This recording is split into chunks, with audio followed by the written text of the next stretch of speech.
Hey, this is Ben Solomon, and welcome to this episode of the Techno Leadership Show. In this episode, I want to share some thoughts around the so called Great Resignation that's happening at the moment, where there's a lot of talk about 40% or so of the workforce wanting to resign and either change careers or find work that they enjoy doing and is more fulfilling for them. This, I believe, is a great time for us to relook at our careers to see what do we actually want to do. Because a lot of times what happens is we go to school, finish that, we might go to university or we might go into doing like a technical school to do a certificate of some sort, get into IT, and then it's the grind. We just get in there and we're doing certifications, we're doing regular upskilling, and we are working, which takes a lot of our time and attention, and we don't really have the time to think about what's out there, what do we really want to do. And even in the technical space, we sometimes don't have the time and the mental bandwidth to be able to step back and look at where do I want to go with my career. So this gives the opportunity for people in that space who are wanting to leave to rethink, what do you want to get out of your career, whether that's staying in tech, or if you're deciding, no, I don't want to be doing this tech work anymore, I want to be doing something else. What skills do you have? What strengths do you have? Understanding yourself, knowing yourself, is the foundation from which we need to build our careers. Unfortunately, most of us never had that guidance, never had that support, never had the knowledge of what our strengths are, what our weaknesses are, where we want to go, what do we want out of a career. When we started, we were too young, we didn't think about all those things, we just got on with what we were told was required. Might be in going to university to do a bachelor's degree in engineering or IT or something of that sort, or doing something else and then finding out that IT is something that you enjoy doing for some reason, getting into it, and then finding out that what we see from the outside and what we get when we get into the career is not always what it seems. So at this stage, it gives us the opportunity to reevaluate and look at where do we want to go over the next X number of years. And then we can start working towards that. And that starts with a level of introspection. If you've been working in a tech role for over 2 years now, you would have some understanding of what do you like, what you don't like. And what you can do from that also is doing the 5 whys exercise. So basically going, if you find that you like doing Active Directory work, so you then go, why do I like doing Active Directory work? And you might find that a certain aspect of Active Directory work is interesting to you. And then you ask why again on that aspect. And you keep going down and you usually come to a philosophical layer where you enjoy certain kind of activities, and it doesn't matter what platform it is, it doesn't matter what technology it is, it doesn't matter what business it is, but you enjoy that aspect, which is a philosophical level or principle level thing. And then what you can do is from there you can go, okay, if I am going to stay in the technical space, what are the roles that can best utilize this strength and interest and inclination that I have to create value? And then looking at it from that perspective, you can go, okay, so going core, deep technical role might be for some people.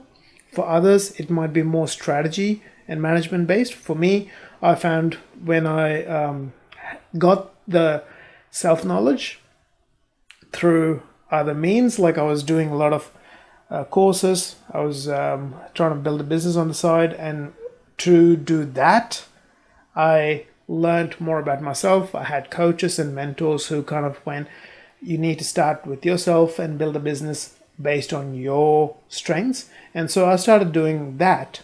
And from that I learned a lot about psychometrics and other things to use as tools, but also these 5 whys and other similar systems to be able to go deep in anything, any activity that you like, to find what is the underlying principle or philosophical thing that makes you enjoy this activity. And when you understand that, you can utilize that in any area of your life to get the results that you are wanting to get. So once you understand that, once you know your strengths and that philosophical desires, you can then, if you're very detail oriented and enjoy working with the technology, you might want to go into like a back-end career where you might be an infrastructure engineer, you might be a network engineer, you might be a system admin, not a front-facing help desk sort of person. But if you're a more people-oriented person, you might want to be on that front help desk or leading, being in a leadership sort of role. And even if you're not always a fully people-oriented person, but you have a strategic mind, which is my strength, you can still be in that management leadership position, but you also need to cultivate some of those people skills and communication skills to be able to communicate, because that's a very important aspect of what we do in management and leadership, executive leadership. Yes, the strategy and all that's important, but unless we can communicate that strategy and that vision and everything, we can't be effective. So all of these things we need to consider, and based on your strengths, your philosophical desire, the internal drive, you can choose something that best suits you. And the other thing that has gotten me a little bit, I should say probably angry, is the fact that employers feel like they can cut salaries just for the privilege of working from home. That's absolutely stupid.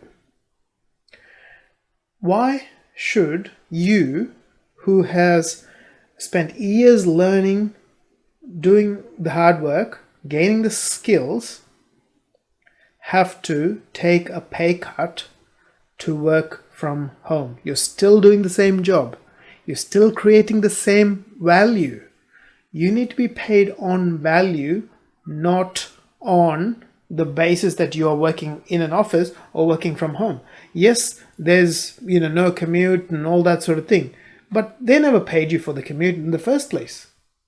They never paid you for the commute. They didn't pay you for the hour or 2 hours or 3 hours of commute each day. They paid you for the 7.5 or 8 hours that you are meant to be in the office doing work. In essence, to them, whatever they were paying you before all this thing happened was, in their mind, the value that you were bringing to the company. How does that change just because you're working from home or working from a remote location? It does not change. At the end of the day, the value that you bring to a company in your role, with your expertise, with your skills, does not change just because you're in the office or you're working from a remote location. So that's another thing that I believe that all of us needs to be pushing back and saying, no, if you want me and my skills here, this is what my pay needs to be. And unless we all stand up, if one person or two people stand up and the rest go, now whatever, give me whatever, it's not going to work. We have to be in solidarity and strong, standing up and saying, just because I'm not working from the office doesn't mean you can cut my salary by 10, 15, 20, whatever percent all these big companies want to cut.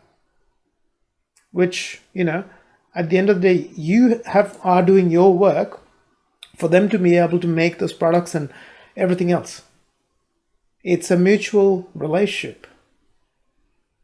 You're giving your skills and your time and your effort, and they need to be paying you on the basis of the value that is being created, and not just, based on where you're located. So hopefully that, gives you a little bit more perspective. Because at the end of the day, what value is created is more important than all this arbitrary thing of you've got to be in the office or you've got to be there or here, whatever it might be. Certain roles need probably for you to be in the office, but most of our technical roles don't really need us to be in the office. If you're a data center engineer technician, you might have to be at the data center because of the kind of work that you do. But if you're a data center infrastructure manager of sort, where you're not physically having to do changes or anything like that, but working on configuration, security, and all those aspects, why do you have to be in the office? There's no real need. And why do you have to take a pay cut for the privilege? You don't have to. But that's something that you've got to be strong with your employer and, let them give you a real substantiation of why you get to do the same amount of work for 20 or 15 or 25 or whatever percent less pay. What makes them think that they can do that? But when you're also in that sort of thing, you need to have the courage to be able to go, if they don't come to terms with that, I'm leaving. Because when they are doing that, i.e. they're trying to push your salary down while still getting the same amount of work and value, they don't care about you as a person, as a human being. They're just treating you as a cog in the wheel. And if that's the case, do you really want to be there in the long term, no matter how big name these companies might be? Something to think about. And at the end of the day, we have one life in this planet, one opportunity, and I don't think, allowing ourselves to be treated that way in the long term is a great idea. Look, in short terms, because of certain life circumstances, we might choose to allow certain things to happen, but don't let it be a long-term solution. Because at the end of the day, it hurts us psychologically and otherwise. While these other companies don't really care, because if we go, it's someone else. It's just a cog in the wheel. But you, it's your life. One life. So think about that. Think about what you really want out of your life and work towards that. It might mean you have to work hard on building up some skills. It might mean you may have to move jobs. It might mean you might have to move where you live. Different town, different city, whatever it might be. But if it's not supporting, whatever you're doing is not supporting the outcome you want out of your life, out of the short life that we all have, then what's the point? So make the most of this so-called Great Resignation, where as many people are leaving, there's more people wanting to go in, which means there are opportunities everywhere. It's an opportune moment in history for us to be able to get the right role for the right compensation for the value that we create. So hopefully that helps you out. I wish you all the best in your journey as a tech professional, manager, and leader. If you like this episode, please hit the like button. If you haven't subscribed yet, please hit the subscribe button so that you're notified of future episodes as they're released. If you have any questions, comments, suggestions, any topics that you'd like me to cover, please let me know in the comment section below. And I look forward to talking to you in a future episode. Take care.